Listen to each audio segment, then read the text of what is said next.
নমস্কার বন্ধুরা, আমি সৌরভ। আপনারা দেখছেন আপনার প্রিয় ইউটিউব চ্যানেল। আজকে আমি আরও একবার চলে এসেছি নতুন একটি আপডেট নিয়ে পিএসসি ফুড এসআইয়ের পরীক্ষার সম্পর্কে।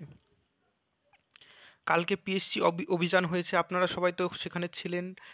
কিছু স্যাররাও ছিল, কিছু স্টুডেন্টরাও ছিল। সবাইকে ধন্যবাদ জানাই অভিযানটি করার জন্যে।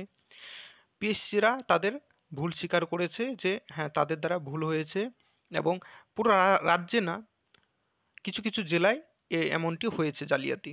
এবার পিএসসি এখানে আহ, তারা জানিয়েছে যে স্টুডেন্টকে এভিডেন্স জোগাড় করতে বলছে এবং তাদেরকে এভিডেন্স জোগাড় করে দিতে বলছে।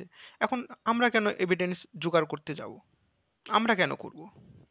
সেটা তাদের দায়িত্ব। কিন্তু পিএসসি বোর্ডেরা তারা নিজের ভুল স্বীকার করেছে এবং বলেছে 1 মাস পরে তারা নোটিফিকেশান জারি করবে যে এক্সাম ক্যান্সেল হবে না এক্সাম পুনরায় হবে, না এই এক্সামেই হবে, সেটা 1 মাস পরে নোটিফিকেশান জারি করে বলবে।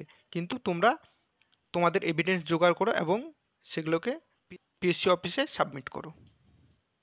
আজকের আপডেটটি এই পর্যন্ত। তোমরা যারা যারা অভিযানে গিয়েছিলে তাদেরকে অসংখ্য ধন্যবাদ, এবং নতুন করে যেন এক্সাম হোক। ভিডিওটি দেখার জন্য অসংখ্য ধন্যবাদ।